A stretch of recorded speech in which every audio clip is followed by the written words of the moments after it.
작년 11월 저는 소설 아몬드를 읽고 그에 대한 리뷰를 했었습니다. 직장을 다니며 출퇴근 시간, 점심시간, 쉬는 시간에 책을 읽었었습니다. 그런데 그 시간이 매번 기다려질 정도로 재밌게 읽었던 소설입니다.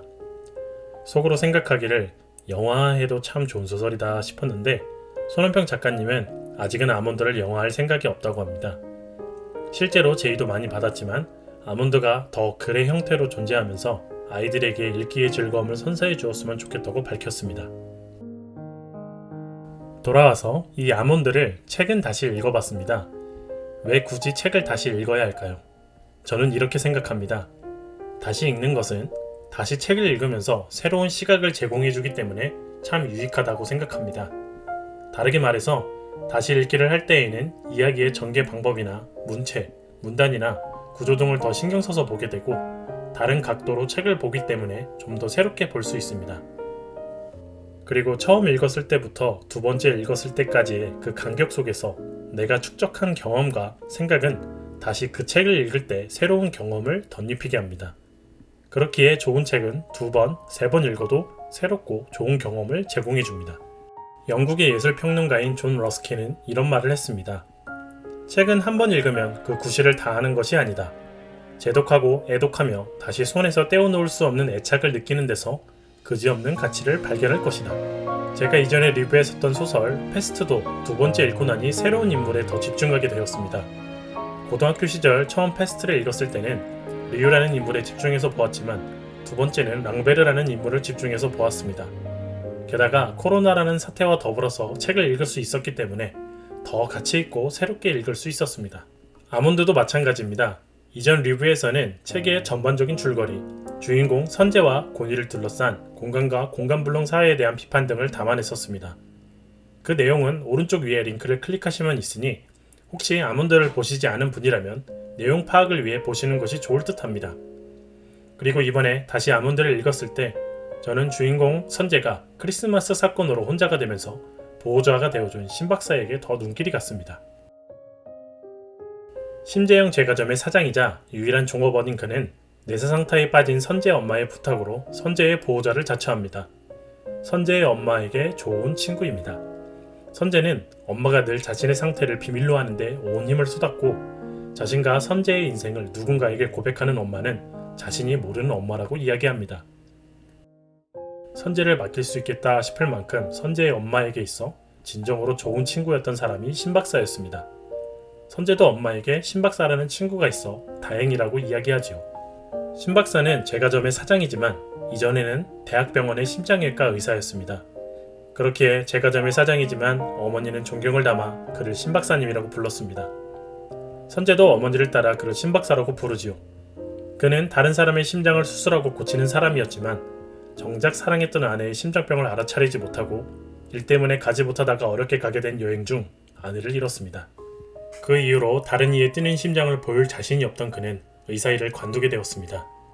그리고 항상 갖고 오는 빵을 아침마다 해주었던 아내를 생각하면서 아내를 위해 할 수 있는 유일한 일이라고 하며 빵 굽기를 배우고 제과점을 냈습니다. 그는 주인공 선재에게 있어 크리스마스 사건 이후 선재의 인생에 등장한 첫 번째 인물입니다. 그는 선재의 고민과 선택의 갈림길에서 항상 좋은 멘토 역할을 해줍니다.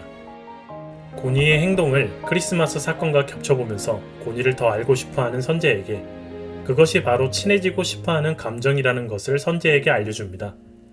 친해지는 것이란 마주 앉아 얘기하는 것, 같이 무언가를 먹기도 하고 생각을 나누고 특별히 돈이 오가지 않는데도 서로를 위해 시간을 쓰는 것이 친한 것이라고 알려주죠. 그리고 선재는 신박사에게 몰랐어요. 제가 아저씨랑 친한 줄 이라고 이야기합니다. 선재에게 친한 사이, 친구이기도 한 것이 바로 신박사입니다. 그는 본인의 표현이긴 하지만 누군가를 쉽게 재단하는 걸 경계하며 사람마다 다름을 인정하는 유연한 사고를 가졌습니다. 그렇기에 선재를 폭행한 고니도 편견 없이 바라보려 노력하는 사람입니다. 선재의 표현을 빌리자면 고니와 나의 특별한 관계를 편견 없이 들어주는 유일한 사람입니다.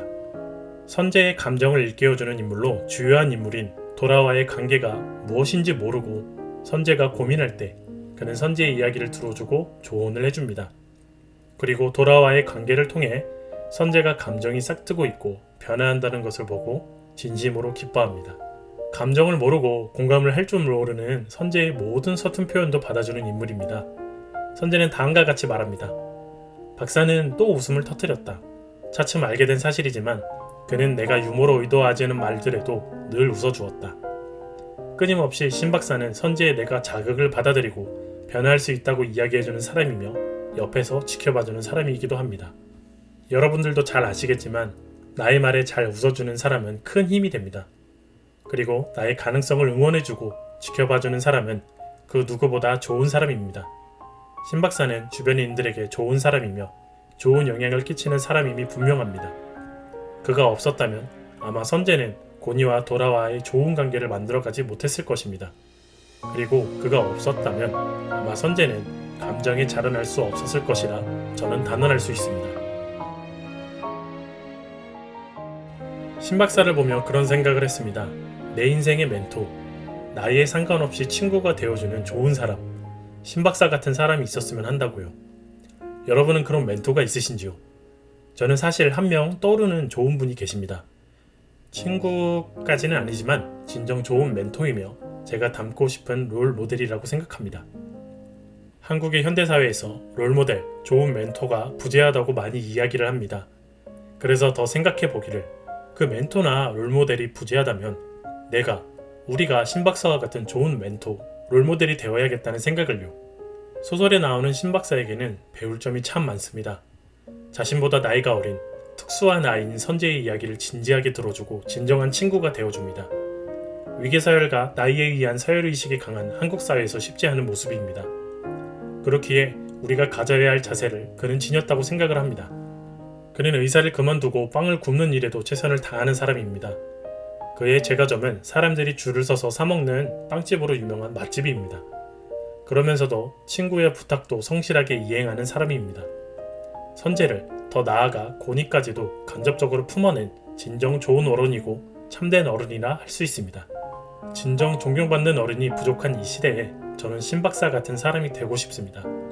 잘못을 되돌아볼 줄도 알며 주위의 사람들에게 행복을 줄 수 있는 사람, 편견 없이 사람을 바라보고 이해할 수 있는 사람이길 말이죠. 제 영상을 보시는 여러분들도 그렇게 되기를 바라겠습니다. 이상 책을 리뷰하는 남자 책리남이었습니다. 영상 끝까지 봐주셔서 감사드리며 좋아요와 구독 부탁드리겠습니다. 감사합니다.